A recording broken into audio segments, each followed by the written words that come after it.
wabarakatuh. Saya Andriansyah dari kelompok 2 akan memulai presentasi bab 3 tentang tantangan auditor dalam era teknologi informasi. Dalam organisasi dan sistem komputerisasi ada 3 aspek, yaitu 1. Organisasi bisnis. Organisasi bisnis yaitu suatu organisasi yang melakukan aktivitas ekonomi dan bertujuan untuk menghasilkan keuntungan atau profit. 2. Lingkungan bisnis. Lingkungan bisnis ialah segala sesuatu yang mempengaruhi aktivitas bisnis dalam suatu lembaga, organisasi, atau perusahaan. 3. Sistem informasi akuntansi. Sistem informasi akuntansi adalah sebuah sistem yang mengumpulkan, menyimpan, dan mengolah data keuangan dan akuntansi yang digunakan oleh pengambil keputusan. Beberapa dari sistem komputerisasi diantara lain memberikan kualitas data yang tersaji secara tepat waktu dan mengembangkan perencanaan yang efektif. Auditor pasti mempunyai permasalahan menyangkut sistem komputerisasi, diantara lain pencurian aset. Dalam pencurian aset, penggelapan dalam jumlah besar akan berpengaruh buruk terhadap cash flow. Kesalahan aset yang tidak disengaja maupun disengaja. Contoh kesalahan yang disengaja ialah fraud. Fraud merupakan kecurangan yang disengaja untuk menguntungkan pihak pribadi.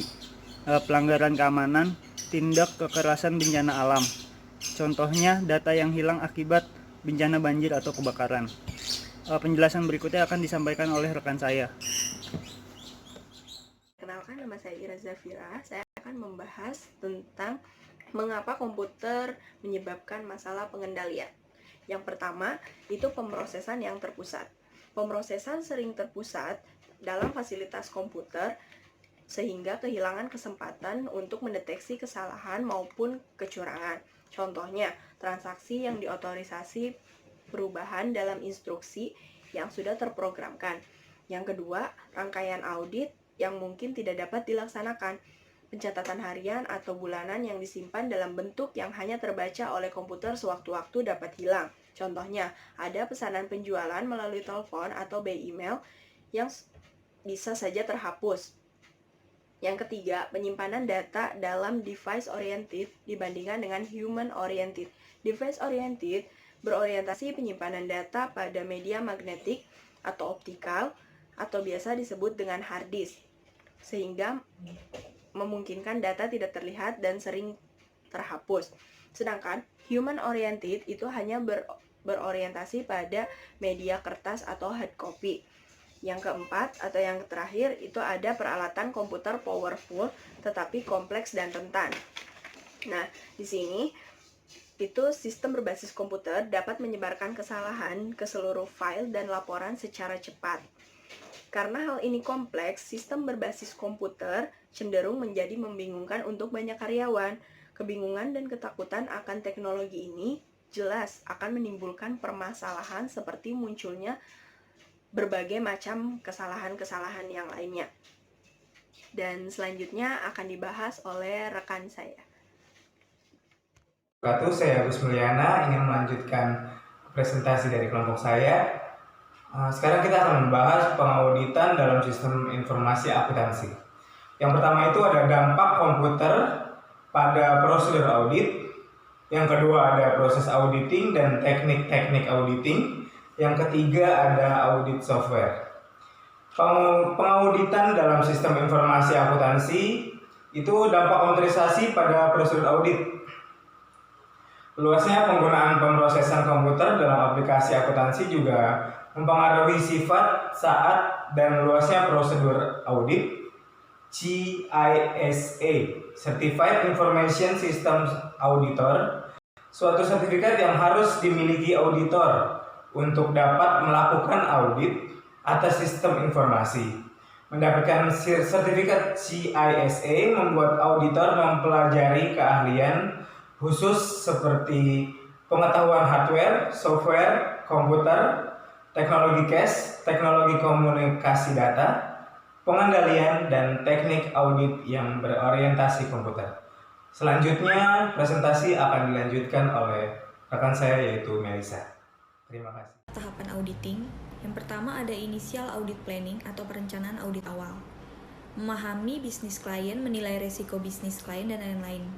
Yang kedua ada preliminary assessment, yaitu mendapatkan pemahaman yang cukup tentang struktur pengendalian intern setiap divisi. memahami alur sistem informasi akuntansi perusahaan saat memproses suatu transaksi. Yang ketiga ada review, yaitu mereview setiap SOP perusahaan terhadap sistem informasi akuntansi, apakah SOP tersebut sudah dijalankan, dan mereview pengendalian internalnya. Yang keempat ada dokumen, yaitu memeriksa dokumen-dokumen pendukung lainnya dari beberapa pos yang diuji dan mendokumentasikan kegiatan-kegiatan dari pos tersebut. Yang kelima ada internal control system atau menilai pengendalian sistem internal perusahaan.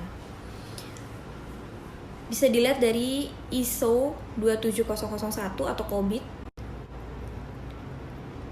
Nanti bisa terlihat berapa nilai atau level kepatuhan dari sistem informasi perusahaan terhadap standar tersebut. Selanjutnya ada 3 teknik audit berorientasi komputer. Yang pertama ada audit around the computer. Apa sih audit around the computer itu? Audit around the computer adalah pendekatan audit di mana auditor menguji keandalan sebuah informasi yang dihasilkan oleh komputer dengan terlebih dahulu mengkalkulasikan hasil dari sebuah transaksi yang dimasukkan dalam sistem. Yang kedua ada pengertian audit through the computer, yaitu audit yang dilakukan untuk menguji sebuah sistem informasi dalam proses yang terotomasi. Atau kata lainnya, karyawan diperintahkan untuk membuka sistem yang nantinya akan dilihat oleh sang auditor mengenai cara sistem itu berjalan. Yang ketiga, audit with the computer. Audit with the computer dilakukan dengan menggunakan komputer dan software untuk mengotomatisasi prosedur pelaksanaan audit. Selanjutnya ada audit software. Yang pertama ada GAS atau Generalized Audit Software. Adalah perangkat lunak audit yang secara khusus didesain untuk memungkinkan auditor melakukan fungsi pemrosesan audit data audit yang terkait. Perangkat ini didesain untuk memungkinkan auditor dengan keahlian komputer yang tidak terlalu canggih untuk menjalankan audit yang terkait dengan fungsi-fungsi pemrosesan data. Yang kedua ada ACL, yaitu sebuah software yang dirancang secara khusus untuk menganalisa data dan menghasilkan laporan audit baik untuk pengguna biasa maupun pengguna ahli. Dan yang terakhir ada Atlas. Atlas ini dapat digunakan sebagai panduan bagi KAP yang ada di Indonesia, terutama yang belum menyelenggarakan kertas kerja dengan baik. AP dapat langsung mendapatkan laporan audit ketika impor laporan keuangan ke dalam Atlas, sehingga penerapan tools tersebut tanpa disertai dengan adjustment auditor akan terlihat pada saat pemberian opini pada laporan keuangan. Sekian presentasi dari kelompok 2. Mohon maaf bila ada kekurangan. Terima kasih.